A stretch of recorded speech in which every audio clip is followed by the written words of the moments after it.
আশা করি সকলে ভালো আছো।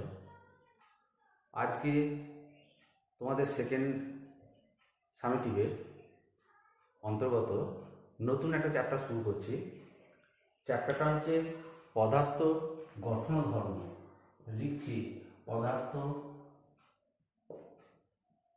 দিয়ে গঠন ও ধর্ম, নতুন চ্যাপ্টার। আগে তোমাদের কার্যক্রম শাস্ত্রী চ্যাপ্টারটা শেষ হয়েছে, আজকে শুরু করছি পদার্থের গঠন ও ধর্ম। বেশ, প্রথমেই একটা ধারণা পেতে হবে, সেটা চাপের ধারণা। চাপ, চাপ বলতে কি বুঝি? আমরা ইংরেজি বলি প্রেসার। এরপর যেটা আছে আমরা চাপ। চাপটা কি? চাপ হচ্ছে প্রতি একক ক্ষেত্রফলের উপর লম্বভাবে যে পরিমাণ বল প্রযুক্ত হয়। কোনো বিন্দুর চারিদিকে প্রতি একক ক্ষেত্রফলের উপর লম্বভাবে যে বল প্রযুক্ত হয় তাকে বলা হয় চাপ। তো চাপ বলতে কি বুঝি? আবার বলি শোনো, যে কোনো বিন্দুর চারিদিকে প্রতি একক ক্ষেত্রফলের উপর লম্বভাবে যে বল প্রযুক্ত হয়, অর্থাৎ ভাবো এইখানে একটা বিন্দু আছে, এর চারপাশে একক ক্ষেত্র চিন্তা করলাম, তাহলে এখানে লম্বভাবে যে পরিমাণ বল প্রযুক্ত হয় তাকে বলা হয় চাপ। ধরলাম যে এই ক্ষেত্রটার মান হচ্ছে এ, এই ক্ষেত্রফলটার মান হচ্ছে এ। লম্বভাবে কতটা বল প্রযুক্ত হচ্ছে? না, এক পরিমাণ বল প্রযুক্ত হয়েছে। তাহলে এক ক্ষেত্রফলের উপর লম্বভাবে এক পরিমাণ বল প্রযুক্ত হচ্ছে। তাহলে একক ক্ষেত্র কত প্রযুক্ত হয় অঙ্কের নিয়মে? যে এক ক্ষেত্রফলের উপর যদি এক পরিমাণ বল প্রযুক্ত হয়, তাহলে একক ক্ষেত্রফলের উপর বল প্রযুক্ত হবে এফ বাই এ। এটা হচ্ছে প্রেসার চাপ। অর্থাৎ চাপ হচ্ছে টি সমান এফ বাই এ, অর্থাৎ প্রতি একক ক্ষেত্রফলের উপর লম্বভাবে কতটা বল প্রযুক্ত হয়। তাহলে এফ হচ্ছে কি? বল। এ হচ্ছে চাপ। এই চাপ কিন্তু একটা স্কেলার রাশি, চাপের কোনো নির্দিষ্ট অভিমুখ নেই। চাপের মান আছে কিন্তু কোনো নির্দিষ্ট অভিমুখ নেই, তাই চাপ হচ্ছে কি একটা স্কেলার রাশি। এই চাপের একক কি হবে? ভাবো সিজিএস পদ্ধতি হয়। এফ এর একক কি? বলের একক সিজিএস পদ্ধতি ডাইন। তাহলে দেখো সিজিএস পদ্ধতি বলের একক হচ্ছে কি ডাইন, প্রতি এ মানে কি সেন্টিমিটার স্কয়ার। তা সিজিএস করে চাপের একক কি? ডাইন প্রতি সেন্টিমিটার স্কয়ার। যদি এসআই পদ্ধতিতে হয় তাহলে সেখানে চাপের একক কি হবে? এসআই পদ্ধতি বলে কি নিউটন প্রতি মিটার স্কয়ার। তাহলে এসআই পদ্ধতি চাপের একক হচ্ছে নিউটন প্রতি মিটার স্কয়ার। এই নিউটন প্রতি মিটার স্কয়ার একেই এক কথায় বলা হয় পাস্কাল। অর্থাৎ এসআই পদ্ধতি চাপের একক আমরা পাস্কালও বলতে পারি বা নিউটন বা মিটার স্কয়ারও বলতে পারি, দুটো একই জিনিস। তাহলে নিউটন বা মিটার স্কয়ার বা পাস্কাল, এটা হলো চাপের একক। নেক্সট হলে চাপের মাত্রাটা কি হবে? তা চাপের মাত্রা লেখো এখানে, চাপের মাত্রা বের করো। চাপের মাত্রাটা কি হবে? কি রাশি? আমরা চাপ সমান কি? বল বাই ক্ষেত্রফল। তাহলে এখানে লেখো বলের মাত্রা ডিভাইড বাই ক্ষেত্রফলের মাত্রা। বলের মাত্রা ডিভাইড বাই ক্ষেত্রফলের মাত্রা। তা বলের মাত্রা কি? সমান লেখো এখানে, বলের মাত্রা কি? M L T to the power -2। এটা আগে শিখেছি আমরা নিউটন চ্যাপ্টারে। বলের মাত্রা হচ্ছে M L T to the power -2, আর ক্ষেত্রফলের মাত্রা কি? না এল স্কয়ার। তো বলের মাত্রা হচ্ছে M L T to the power -2 আর ক্ষেত্রফলের মাত্রা হচ্ছে এল স্কয়ার। তো চাপের মাত্রা কি আসবে? সমান কি লিখবো যে এম উপরে গেলে কত হবে? একটা এল কেটে যাবে, এল to the power -1 T to the power -2। এটা চাপের মাত্রা। M L to the power -1 T to the power -2। তা চাপ কাকে বলে বললাম? চাপের এককগুলো বলা হলে চাপের মাত্রাটা নির্ণয় করা হবে। এইবার যেটা বক্তব্য হচ্ছে চাপের ধারণাটা কি, সব অঙ্কে নেব বলে গেলাম। চাপের ধারণা, চাপের কনসেপ্টটা কি, মানে চাপ সময় কি বুঝবো? মনে করো তুমি একটা ফল কাটবে, ছুরিতে হোক বটিতে হোক ফলটা কাটবে। যদি বটিটা কম ধারালো হয় বা ছুরিটা কম ধারালো হয়, দেখবি সে ফলটা কাটতে গেলে বেশ অনেকটা বেশি বল প্রয়োগ করতে হচ্ছে। কিন্তু যদি ধারালো হয় তাহলে অল্প একটু বল প্রয়োগ করলেই হয়ে যায়। এই কারণটা কেন? কারণ যখন বটি বা ছুরি যেটা ধারালো কম ধারালো মানে একটা ভোঁতা হয়ে গেছে, মানে সেই বটি বা ছুরির মুখটা ক্ষেত্রফল বেশি হয়ে গেছে। ফলটা কাটতে গেলে আমাকে যে পরিমাণ চাপ সৃষ্টি করা দরকার, সেই পরিমাণ চাপ যদি ভোঁতা বটিটা বা ভোঁতা ছুরিটা সৃষ্টি করতে হয়, এফ এর মানটা বাড়াতে হবে। কারণ ধরো আমি উদাহরণ হিসাবে বলছি, এটা মুখছে কোনটায়, মনে করো এখানে চাপের মান হচ্ছে পি, তাহলে আমাকে নির্দিষ্ট পরিমাণ পি কিন্তু প্রয়োগ করতে হবে। বল আছে আমি এফ ধরলাম অঙ্কের নিয়মে, বটিটা ভোঁতা অর্থাৎ মুখের ক্ষেত্রফলটা বেশি, ছুরিটি ভোঁতা বা বটিটি ভোঁতা মানে মুখের ছুরি বা মুখ যেটা কাটা হয়ে মুখটার ক্ষেত্রফল বেশি, তার মান কত আমি ধরলাম এ ড্যাশ বা এ ওয়ান, এ ড্যাশ বলছি না, এ ওয়ান বলছি, এ ওয়ান। ক্লিয়ার? আবার সেই পরিমাণ চাপ সৃষ্টি করতে হবে ফলটা কাটার জন্য, আমি অন্য একটা ধারালো ছুরি বা ধারালো বটি নিলাম যার মুখটা ক্ষেত্রফল হচ্ছে A2। এখানে যদি F1 বল প্রয়োগ করতে হয়, বুঝতেই পারছো একই পরিমাণ চাপ সৃষ্টি করতে হচ্ছে। A1 এর মান যখন পাল্টে A2 হচ্ছে, তাহলে F1 নিশ্চয় পাল্টে F2 হবে, হওয়া উচিত। অর্থাৎ A1 পাল্টে A2 হলে F1 টা পাল্টেও F2 হবে, যেহেতু বাঁ দিকে দুটো একই থাকছে।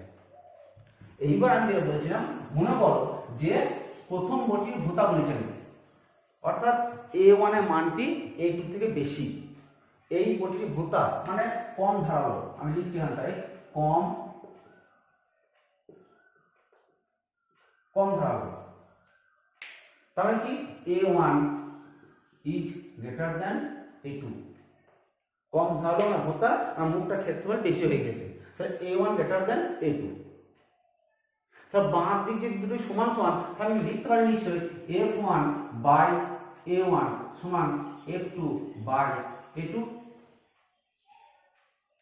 এই F2 নিচে নামাও, A1 কে উপরে তোলো, তাহলে F1 বাই F2 সমান হচ্ছে গিয়ে A1 বাই A2।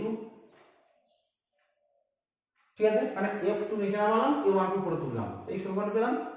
এখানে বলেছে A1 এর মানটা A2 থেকে বেশি, এখানে উপরেরটা নিচের থেকে বেশি, তা ভগ্নাংশের উপরেরটা যদি নিচের থেকে বেশি হয় তাহলে এই মানটা কি হবে, অলওয়েজ গ্রেটার দ্যান 1, না এর থেকে বেশি হবে।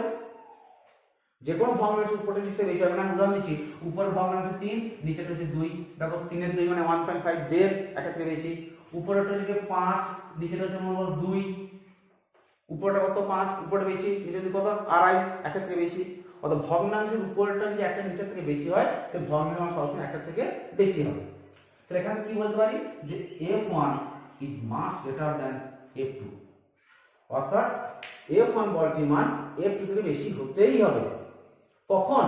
যখন এই ওখানে একটি বটিটা কম ধারালো, অর্থাৎ বটি যদি কম ধারালো হয় তাহলে F1 মানটা ধারালো বটির থেকে বেশি হতে হবে, অর্থাৎ F2 থেকে বেশি হতে হবে।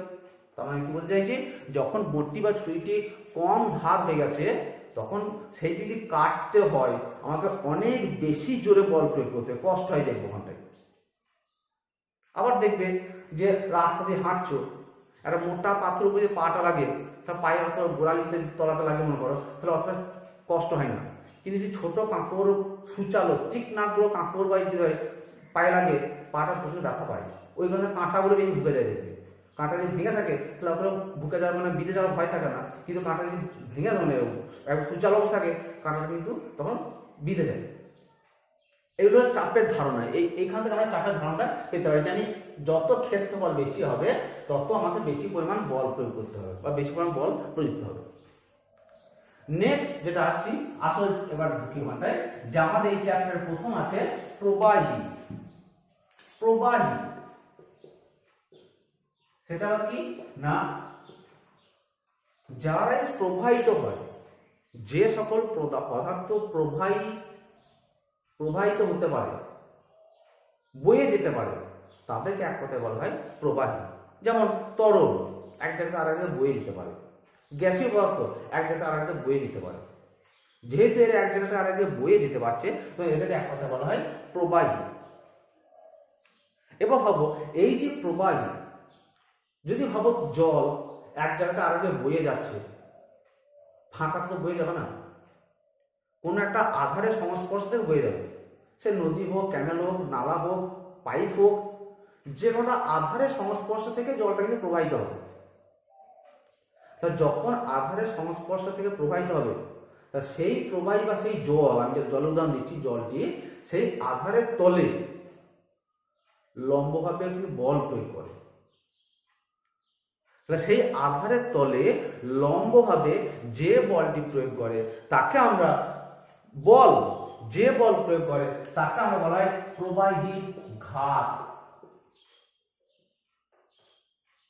নতুন টার্ম, কিন্তু ব্যাপারটা কিন্তু একই, ঘাত আর বল কিন্তু একই, সেম রাশি, নামটা পাল্টে যাচ্ছে, পদার্থটা শুধু প্রবাহী বলি।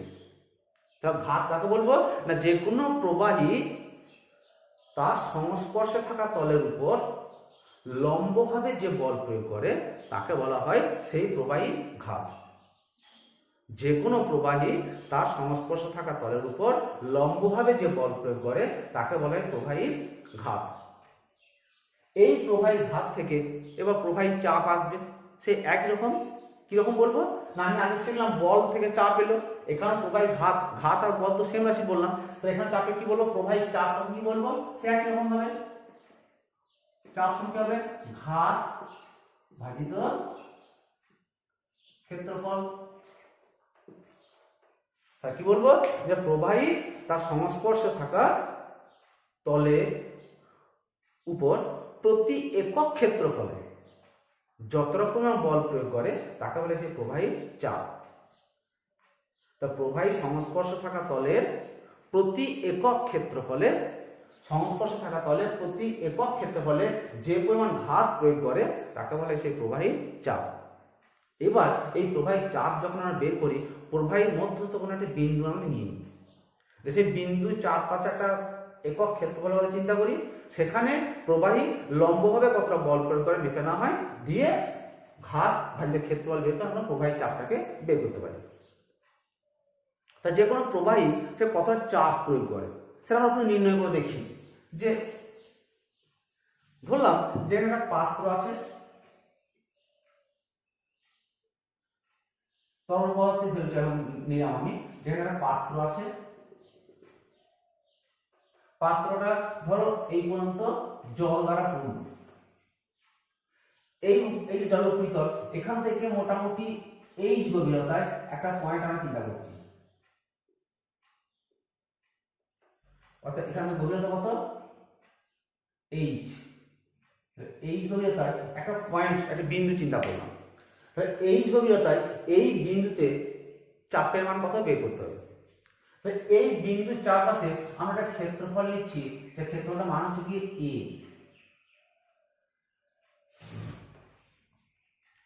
যে বিন্দুতে চাপটা নির্ণয় করতে হবে সেই বিন্দু চারদিকে একটা ক্ষেত্রফল চিন্তা করলাম, সেই ক্ষেত্রফলের মান হচ্ছে গিয়ে এ। এইবার এ ক্ষেত্রফল বিশিষ্ট এইচ দৈর্ঘ্যের একটা চোঙ চিন্তা করলাম। অঙ্কে শিখেছে চোঙ কাকে বলে, পাইপ, পাইপ গুলো দেখতে মনে করে, এগুলো টিউবলাইট একটা চোঙ আকৃতি বস্তু, আর লাঠি চোঙ আকৃতি বস্তু, এই যে পেনটা দেখাচ্ছে মনে করো এটাও একটা চোঙ আকৃতি বস্তু। ঠিক এইরকম এ ক্ষেত্রফল বিশিষ্ট এইচ দৈর্ঘ্যের একটা চোঙের কথা আমরা চিন্তা করব। ওকে, তাহলে এই যে চোঙটার ভিতরে যে পরিমাণ জল আছে, সেই জলটি এই যে এর ক্ষেত্রফলের উপর নিচে বল প্রয়োগ করবে। কোত্থেকে বলটি আসবে, কারণ এই যে পরিমাণ জল এখানে আছে সেই জলটি ওজনটি এখানে বল, এখানে যে পরিমাণ জল আছে সেই জল যে পরিমাণ ওজন নিচের দিকে অভিকর্ষ বল, ওজন যেটা আমরা অভিকর্ষ বল বলি, কাজ করে, সেটা হচ্ছে ওজন। তাহলে এখানে কত রকমের বল আছে, জল আছে। ধরো ক্ষেত্রফল হচ্ছে এ, দৈর্ঘ্য হচ্ছে এইচ, তো চোঙটির আয়তন কত আমি লিখি, চোঙটির আয়তন নিশ্চয়ই এ ইন্টু এইচ, ক্ষেত্রফল ইন্টু দৈর্ঘ্য, ক্ষেত্রফল দৈর্ঘ্য চোঙটির আয়তন পেলাম, অর্থাৎ এতটা আয়তনের জল এখানে আছে। ধরলাম এই যে জল নিয়েছি তার ঘনত্ব হচ্ছে ডি, যে পরিমাণ জল নিয়েছি তার ঘনত্বের মান হচ্ছে গিয়ে ডি। তাহলে আয়তন যদি এ ইন্টু এইচ হয়, তাহলে ভর কত হবে, আয়তনকে ঘনত্ব দিয়ে ভাগ করলে ভর পাই, কারণ আমরা শিখেছিলাম আগে যে ঘনত্ব লিখছি না ডি সমান ভর ভাজিত আয়তন। তা ঘনত্ব ডি করে ভর ভাজিত আয়তন, অর্থাৎ ভর সংখ্যা হচ্ছে ঘনত্ব ইনটু আয়তন। তো ঘনত্বকে আয়তন দিয়ে গুণ করলে ভর পাওয়া যাবে। তাহলে এখানে যে জলটা আছে জলটা ভর কত হবে না, আমি লিখছি ভর সমান এ ইন্টু এইচ ইন্টু ডি। এই হলো জলটির ভর। জলটির ওজন কত হবে, ওজন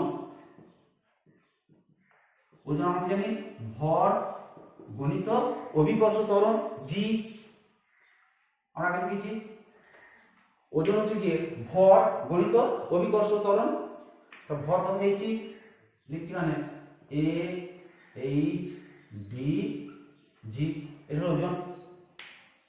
তাহলে এখানে এই চৌকিতে যে পরিমাণ জল আছে সেই জল মানে সেই পরিমাণ জল এক ক্ষেত্রফলের উপর লম্বভাবে কতটা বল প্রয়োগ করছে না, এই ওজন যে সেই পরিমাণ বল প্রয়োগ করছে। অর্থাৎ এটা হচ্ছে এই জলটির ঘাত। চাপ সংখ্যা ঘাত ভেদে ক্ষেত্রফল। এখানে লিখছি চাপ, এটা মুছছি, এখানে মুছে দিচ্ছি এখানটায়। আমরা পেলাম যে এইটা যে ঘাত, ঘাতের মান হচ্ছে গিয়ে যে ওজন প্রয়োগ করছে সেটা ঘাত এ এইচ ডি জি। তাহলে চাপ সংখ্যা চাপ পি সমান লিখতে পারি ঘাত মানে কত এইটা এ এইচ ডি জি ভাজিত ক্ষেত্রফল এ। তাহলে জলকে এই বিন্দুতে এর ক্ষেত্রে কত চাপ প্রযুক্ত হচ্ছে, এই বিন্দুতে একক ক্ষেত্র কত চাপ হবে না A H D G by A. এটা হচ্ছে একক ক্ষেত্রফলের উপর প্রযুক্ত বল, দ্যাট ইজ চাপ। কি হলো এ কেটে গেল, কি পেলাম পি সমান এইচ ডি জি। এটা একটা সম্পর্ক, মানে এটা হচ্ছে চাপের রাশি মান কোথায় না এইচ গভীরতায় কোন একটা বিন্দুতে। দেখো এইখানে বলতে পারি যদি ডি আর জি ফিক্স থাকে, অর্থাৎ যে তরলটা নিয়েছি আমি যদি জল নিই জল, তেল যদি নিই তেল, যে তরল নিয়েছি তার ঘনত্বের মান যদি ফিক্স থাকে না পাল্টায়, জায়গাটা যদি না পাল্টায় জি এর মান পাল্টাবে না। অর্থাৎ ডি এবং জি যদি না পাল্টায় তাহলে এইচ পি প্রপোর্শনাল এইচ। অর্থাৎ আমি এখানে উপরে লিখতে পারি, উপরে লিখছি মনে করো যে পি সমানুপাতিক এইচ যখন ডি ও জি ধ্রুবক, যখন ডি এবং জি ধ্রুবক। আবার টি ইজ প্রপোর্শনাল ডি যখন এইচ ও জি ধ্রুবক। আবার পি ইজ প্রপোর্শনাল জি যখন এইচ ও ডি ধ্রুবক। ধ্রুবক মানে কি মানটা পাল্টাবে না। অর্থাৎ বলতে চাইছি কি যদি ডি এবং জি এর মান না পাল্টানো হয় তাহলে পি এর মানে এইচ এর সমানুপাতিক। এইচ যত বেশি হবে পি এর মান তত বেশি হবে। অর্থাৎ যত গভীরতা বাড়বে তত চাপের মান বাড়বে। অর্থাৎ এই বিন্দুটি যত আমি উপর তত নিচের দিকে যাবে তত চাপের মান বাড়বে। ঠিক একইভাবে যদি এইচ ওই গভীরতা এক রাখা হয়, জায়গা যদি না পাল্টে জি এর মান পাল্টাও না, সেক্ষেত্রে পি প্রপোর্শনাল ডি অর্থাৎ ঘনত্বের সাথে সমানুপাতিক। অর্থাৎ জল নিয়েছিলাম, জলের পরিবর্তে অন্য কোনো বেশি ঘনত্বের একটা তরল নিলাম, তখন চাপের মান কিন্তু তার থেকে বেশি হবে। ঠিক একইভাবে যদি এইচ এর মান গভীরতা মান পাল্টাচ্ছি না, ঘনত্বের তরলটা ঘনত্বের মান পাল্টাচ্ছি না, জি এর সাথে সমানুপাতিক, অর্থাৎ জায়গা যদি পাল্টে যায়, অর্থাৎ এইখানে আমাদের এই জায়গাতে যে জি এর মান হবে যদি পাহাড়ের উপর উঠে যায় সেখানে জি এর মান কম হবে, অটোমেটিক সেক্ষেত্রে চাপের মানটাও কম হবে। অর্থাৎ আমি বলতে চাইছি এই তিনটের সঙ্গে সবাই কিন্তু চাপ কিন্তু এই তিনটের সঙ্গেই সমানুপাতিক সম্পর্ক আছে। এইবার যেটা বক্তব্য দেখো যে পি প্রপোর্শনাল এইচ যখন ডি এবং জি ধ্রুবক, প্রথমটা লেখা আছে মানে ঘনত্ব এবং অভিকর্ষ তরল যদি না পাল্টানো হয় তাহলে তরলের গভীরতার সঙ্গে এই যে বিন্দু আমি চাপটা বের করছি তার গভীরতার সাথে সমানুপাতিক। এবার ভাবো যে তরলের যদি নির্দিষ্ট গভীরতায় গিয়ে আর গভীরতা না চেঞ্জ করি তা সেই একই তলে ওই এইচ গভীরতায় যে তলটা চিন্তা করছি সেই তলে সব জায়গাতে কিন্তু চাপের মান কিন্তু একই হবে। সে ঊর্ধ্বমুখী চাপ হোক, নিম্নমুখী চাপ হোক, পার্শ্ব চাপ হোক, যাই হোক না কেন, যদি গভীরতা মানটা ফিক্স থাকে, আমি যদি সেই লেভেলটাকে না চেঞ্জ করি তাহলে কিন্তু সেই লেভেলে সব জায়গাতে কিন্তু চাপের মান এক হবে। সেইখানে বলা হয় যে নির্দিষ্ট গভীরতায় তরল সব দিকে সমানভাবে চাপ প্রয়োগ করে। নির্দিষ্ট গভীরতার কথা কিন্তু বলতেই হবে, কারণ গভীরতা মান পাল্টাচ্ছি না, তরলের ঘনত্ব পাল্টাচ্ছি না, জায়গা পাল্টাচ্ছি না, মানে এইচ ডি জি তিনটে কিন্তু ধ্রুবক হয়ে গেল। সেই ক্ষেত্রে টি এর মান কি হবে, যে সব জায়গাতে কিন্তু সমান হবে। অর্থাৎ নির্দিষ্ট গভীরতায় তরলের ঊর্ধ্বমুখী চাপ, নিম্নচাপ, পার্শ্ব চাপ, সব চাপ সমান হবে। অর্থাৎ তরল সব দিকে সমানভাবে চাপ প্রয়োগ করে যখন গভীরতা মানটা নির্দিষ্ট থাকবে। বোঝা গেল? এই যে চাপ বলে এটা তরলের ক্ষেত্রে প্রযুক্ত হলো। এরপরে যেটা আসবে যে বায়ুমণ্ডলে কি চাপ প্রয়োগ করে, তাই এটা আমি পরের ক্লাসে বলবো। আগে এই চাপ সংক্রান্ত একটা গাণিতিক সমস্যা তোমাদের অঙ্ক করে দিই, তাহলে তো বাইরে কোনো অঙ্কগুলো করতে পারবে। দু একটা অঙ্ক দেখিয়ে দিই, তার বাইরে করবে। যদি কোনো জায়গায় বুঝতে অসুবিধা হয় তো ফোন করতে পারবে। এখানে দেখবে আমি দেখেছি ছায়া প্রকাশনী বইয়ে একটা অঙ্ক কষে দেওয়া আছে, তো সেই অঙ্কটাই করে দিচ্ছি যে লম্ববৃত্তাকার চোঙের ভূমির ক্ষেত্রফল 10 সেন্টিমিটার স্কোয়ার।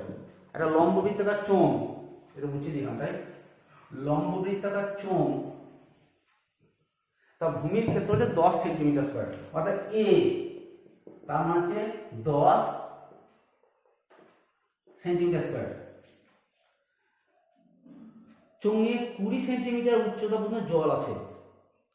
চোঙের 20 সেন্টিমিটার জল আছে, এইটা মান হচ্ছে গিয়ে 20 সেন্টিমিটার। এগুলো আমরা জানি না, বইয়ে অঙ্ক তো বলে দিয়েছে যে 20 সেন্টিমিটার উচ্চতা জল আছে, তো ওই চোঙের তলদেশে জলের চাপ ও ঘাত কত হবে। খুব সিম্পল কিন্তু, যে এই আমার চোঙ যদি চিন্তা করি, এই সব এই আমার চোঙ চিন্তা করছি, এই চোঙের গভীরতা কত না 20 সেন্টিমিটার, এর ক্ষেত্রফল কত 10 সেন্টিমিটার স্কোয়ার। তাহলে এই যে এই চোঙটার তলদেশে, বা আমি এটা চেঞ্জ করে দিচ্ছি তোমাদের বোঝার সুবিধা, এর ওটা চেঞ্জ করে দিলাম, মনে করো ডি ঘনত্ব আছে, এই গভীরতাটা হচ্ছে এইচ, এখান থেকে এই পর্যন্ত হচ্ছে এইচ, আর এই এর ক্ষেত্রফল হচ্ছে গিয়ে 10 সেন্টিমিটার স্কয়ার। তাহলে এই চোঙটার তলদেশে কতটা পরিমাণ ঘাত এবং চাপ প্রযুক্ত হবে। তা ঘাত মানে কি বললাম, যে লম্ব হবে কতটা বল প্রযুক্ত হচ্ছে। তো ঘাত মানে কি বল, তাহলে দেখো ঘাত সমান কি বল, বল মানে কি ওজন।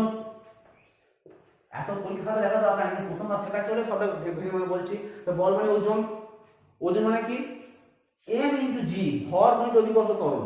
তাহলে দেখো ভর গণিত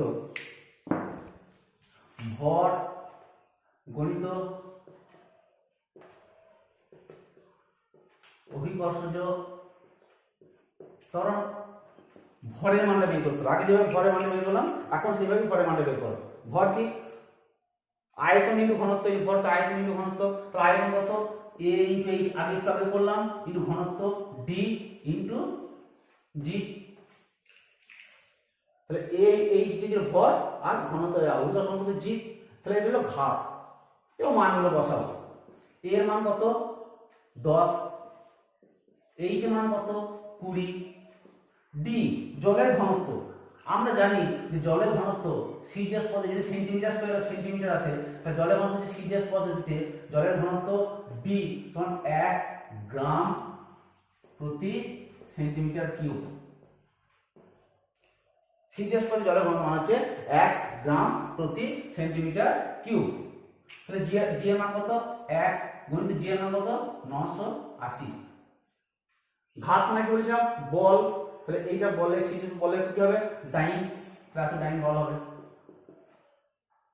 গুণ করলে কত আসবে দেখো 8 দুগুণে 16, 6 হাত থাকলো 1, 9 গুণে 8 19, এত কত শূন্য, একটা দুটো তিনটে শূন্য, এত ডাইন। তাহলে এটা হলো কি ঘাত। অর্থাৎ ওই যে জল কথা বলা হয়েছিল সেই তলদেশে কতটা ঘাত প্রয়োগ করবে না এত ডাইন ঘাত প্রয়োগ করবে। এবার চাপ, চাপ সমান কত হবে কি বলেছিলাম ঘাত ভাজিত ক্ষেত্রফল। এখান থেকে বের করতে পারো, ভাগ করতে হবে, আমি একটু সহজ করে দিচ্ছি। ঘাতের রাশি কি পেলাম a h d g, by ক্ষেত্রফল কত a, তাহলে a এর কেটে গেল, কি থাকলো h d g, আমরা আগে শিখেছিলাম। এটা ডাইরেক্ট লিখতে পারো, এইভাবে বের করে যেটা আগে বের করেছি সেটা এটা কাজে লাগিয়ে দেবে এখান থেকে। তাহলে h d g, h মান কত না 20, d ডি এর মান কত না 1 লিখেছিলাম ইনটু 980। এইবার দেখো চাপ, সিরিজস্থ চাপের একক কি, ঘাত ভাজে ক্ষেত্র, ঘাতের একক বাই ক্ষেত্রফল একক। ঘাতের একক কি হচ্ছে ডাইন, ডাইন প্রতি সেন্টিমিটার স্কয়ার। তারপর গুণ করলে 4 × 196 দুটো শূন্য, এত এত ডাইন প্রতি সেন্টিমিটার স্কয়ার। এটা হলো কি ওই তলটা অর্থাৎ চাপ প্রযুক্ত হবে।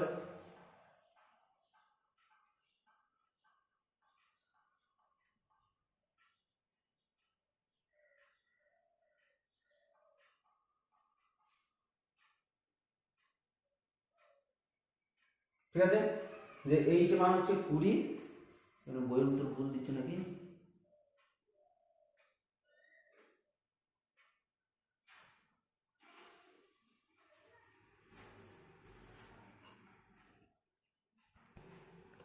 ঠিক আছে, যে চাপ 19,600 ডাইন। ঠিক আছে, বইয়ের উত্তরটা আগে কিছু করা আছে, প্রথমে চাপের উত্তর দেওয়া আছে, পরে ঘাতের উত্তর দেওয়া আছে। দেখো তোমরা দেখে নেবে, খেয়াল করবে একটু, যে প্রথমে চাপের উত্তর তারপর ঘাতের উত্তর। ঠিক আছে, অঙ্কটা ঠিক আছে। তাহলে কত পেলাম, যে ঘাত হচ্ছে 19,600 এত ডাইন, আর চাপ হচ্ছে গিয়ে এত ডাইন পার সেন্টিমিটার স্কয়ার। তাহলে এইরকম ছোট ছোট অঙ্ক কিন্তু বাড়িতে তোমরা করার চেষ্টা করবে। যদি কিছু অসুবিধা হয় আমার ফোন নাম্বার দেওয়া আছে, এই ফোনে যোগাযোগ করবে, তা তোমাদের ডিটেলস আমি কিছু বলতে পারবো। ঠিক আছে, বেশ। এর পরের দিন আমরা কিন্তু ওই বায়ুমণ্ডলের চাপ সংক্রান্ত বিষয়টি আলোচনা করব। আজকে এই পর্যন্ত থাকলো, পরের ক্লাসে আমরা বায়ুমণ্ডলের চাপে যাবো।